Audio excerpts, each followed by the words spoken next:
Well, I'm Jeff. We're joined by Steve, DJ, and Rick today. So we're 3 weeks. Guest. Yeah, special guest. Boy. What's going on, man? You like playing golf today? Well, I want to talk about Jimmie Johnson. I thought that would be a good topic to talk about. I mean, obviously his fans are maybe questioning, will he win again? Does he have a chance to win again? Being a fan of Jimmie Johnson, I think he still can win. I think he still has the opportunity to win. I'd like to see him win. I mean, a 7-time champion, you always want to see him have success at the end of their career. Well, hold on. Can and will are two completely different things. Those are completely different words. Can Jimmie Johnson win? Yes. Will he win? I'll go as far as to say he will win again in his career, but it's nowhere on the horizon in any sort of dominant performance. Now, that doesn't mean they won't have a good fortune, good break, good time caution, whatever it may be, but I always look at teams, and you have to compare them both externally and internally to their competitors. Well, the concern I have with Jimmie Johnson is not only when you look at the names he has to outrun, Joey Logano, Hamlin, Keselowski. I mean, look at the names. Who's he going to bump out of the top 10?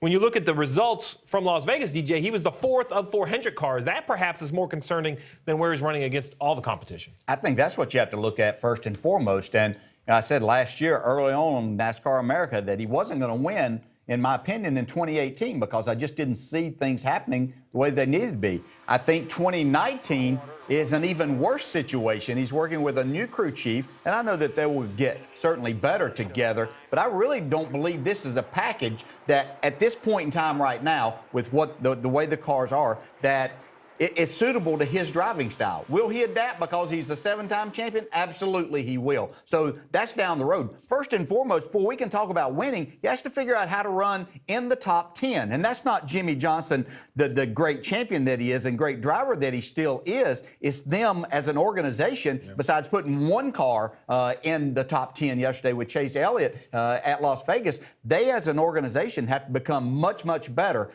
if he's going to even get in that situation on an oval at a racetrack. Now, you go to a short track where things are way different, then Jimmie Johnson and that talent could get him to victory lane. We're 3 weeks in, guys.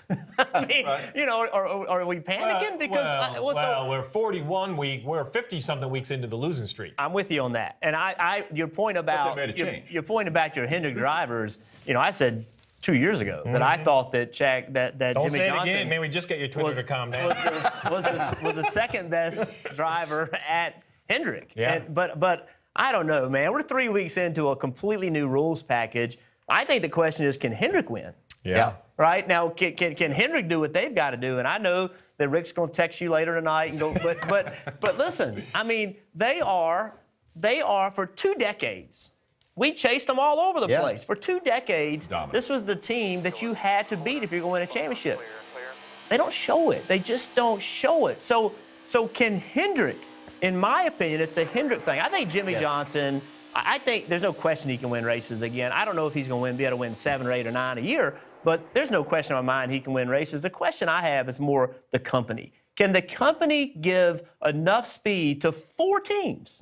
In order to get the wins they need to get. And Steve, you know Kevin Mendering better than anybody. I mean, you're good friends with him and everything. Was that the right move? I mean, is that the right guy to put with Jimmie Johnson right now at this point in his career? So I'm a big believer. I think the time had come that Chad and Jimmie were done. I think any experienced crew chief is not going to want to step into those shoes behind Chad Knaus. I think you take a guy who doesn't have any sort of resume or reputation at the Cup level and put him in there and give him a shot. I mean, to Jeff's point, the one thing I will say is that they were a major step above where they were at Atlanta.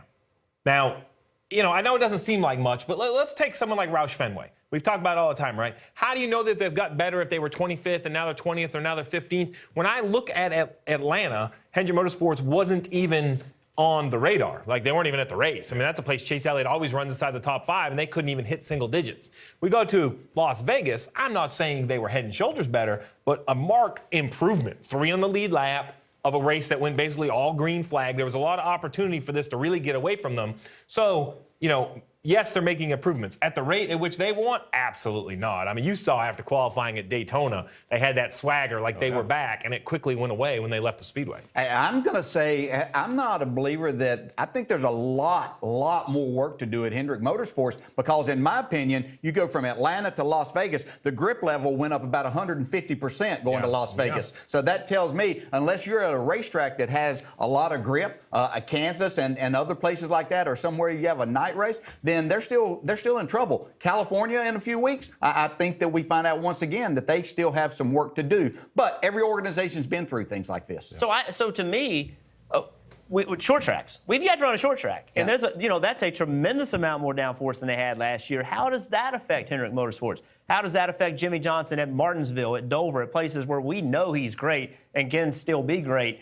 We still don't know. Like, we've seen the rules package for 2 races. We haven't seen the third picture, and I don't know that Kevin Harvick can go to Phoenix with this package and dominate. I don't know. I don't think anybody knows. To be honest, I don't think Hendrick Motorsports knew where they stacked up until they got to Vegas, till they got to Atlanta. There's just not enough data yet. That's why I'm saying, hold on, guys. It's 3. We're really, I know the Daytona 500, but we're 2 races in with new rules packages. There's a third coming with Phoenix. I think we need to wait and see where it is after that. But how do you catch up? That's my concern from the team, because they haven't caught up for 2 years. Well, the one thing how I'll are they say going to catch up now? is you have to race differently. And this is going to sound silly, but Chad Knaus's call in the second stage this last week of taking gas only with William Byron, that may seem small, no big deal. That's not Chad Knaus. No. That's nothing he ever would have done in the past. He has fast race cars. He puts on 4 tires. That's how he races. Well, Chad Knaus said, I don't have Jimmie Johnson, and I don't have a great race car, so I'm going to do something totally different. Look, did it change the outcome of that race?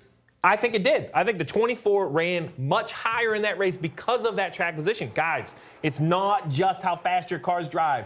How these races are going to be called is completely different. And I was actually excited to see Chad do something maybe outside the box for Chad. Maybe he'll teach his other guys, or at least give an example of the other crew chiefs and say, hey, guys, we have to start racing like we don't have the best cars, because you have to call different races. Last year, we pointed at the Camaro, and we said, it's because they've got the Camaro, and it's new, and maybe they're catching up, and they're going to learn. Well, then all of a sudden, Chase Elliott wins, and everybody's thinking, okay, well, Hendrick's got it figured out. But that doesn't change Jimmie Johnson. He still didn't find victory lane, even at a racetrack like Dover, where he was great.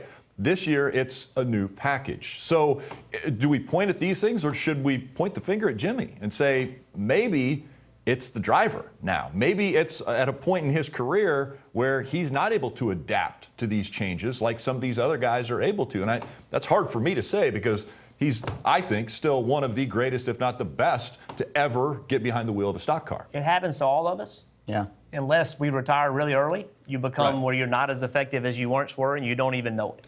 And whether that's Jimmie Johnson's time or not, I don't know. I don't think he knows. I think that ultimately, I still, when I look around, I see Hendrick Motorsports. I don't see their cars.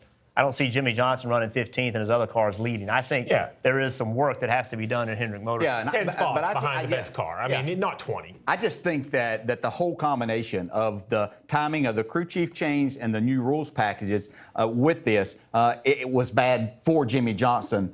He will work and figure things out, I believe, but it's not something that's going to be fixed in a very short period of time. Well, one thing we do know for sure is that this will be used for bulletin board material at Hendrick Motorsports.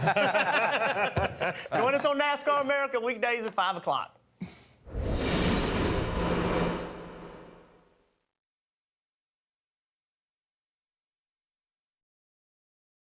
Hey NASCAR fans, thanks for checking out the NBC Sports YouTube channel. Make sure you hit subscribe below for the latest NASCAR news, race highlights, and digital exclusives. Thanks for watching.